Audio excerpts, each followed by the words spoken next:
Potato চিকেনকে কিভাবে আরও সুস্বাদু করবেন জেনে নিন বেশ কিছু ট্রিক্স। যে ট্রিক্সগুলো জেনে নিলে আপনার পটেটো চিকেন হবে অন্য সবার চেয়ে আলাদা আর সুস্বাদু। আপনি একবার খেলে আপনি নিজেও বারবার খেতে চাইবেন।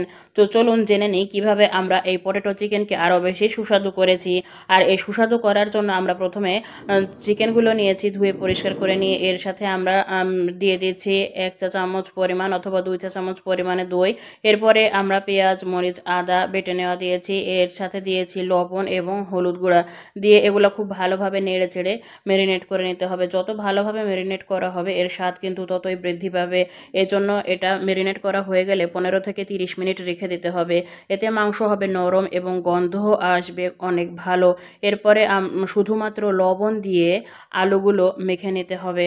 বারবার নেড়ে চেড়ে মেখে নেওয়া হয়ে গেলে কিছুক্ষণ পরে একটি প্যানে তেল নিয়ে তেল যখন গরম হয়ে যাবে তখন আলুগুলো দিতে হবে। আলুগুলো নেড়ে চেড়ে খুব ভালোভাবে ভেজে নিতে হবে। হালকা লালচে হওয়া পর্যন্ত ভাজতে হবে। এতে আলু হবে ঝরঝরে ও সুস্বাদু। এরপরে যখন এগুলো হয়ে যাবে তখন আলুগুলো তুলে নেওয়ার পরে ঠিক একই কড়াইয়ে আমরা আবার পরবর্তীতে মশলাগুলো দিয়ে ভেজে নেব। আর এই মশলাগুলোর মধ্যে রয়েছে তেজপাতা, দারুচিনি ও এলাচ।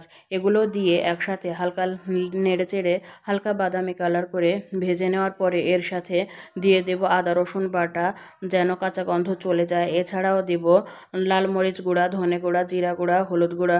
সামান্য পানি দিয়ে লো আঁচে রেখে 4 থেকে 6 মিনিট কষিয়ে নিতে হবে। মশলার তেল আলাদা হয়ে যাওয়া পর্যন্ত এটা কিন্তু কষিয়ে নিতে হবে। দেখুন আমি যে কষিয়ে নিচ্ছি, এখানে কিন্তু জাল হতে হতে এটি এমন এক পর্যায়ে আসবে যে যখন দেখা যাবে যে মশলাটি তেল ছেড়ে দিচ্ছে।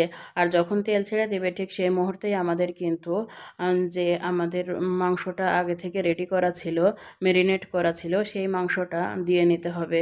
দেওয়ার পরে এটা আবার ভালোভাবে নেড়ে চেড়ে এর সাথে দিতে হবে, যাতে মশলাগুলো ভালোভাবে মাংসের ভেতরে ঢুকে যায় আর স্বাদটা যেন বহুগুণে বৃদ্ধি পায়। এজন্য দেখুন আমি কত ভালোভাবে কষিয়ে নিচ্ছি। এইভাবে কমপক্ষে 8 থেকে 10 মিনিট কষিয়ে নিতে হবে। আর কষানো ভালোভাবে হয়ে গেলে এর মধ্যে কিন্তু তখন আলুর টুকরাগুলো দিয়ে দিতে হবে।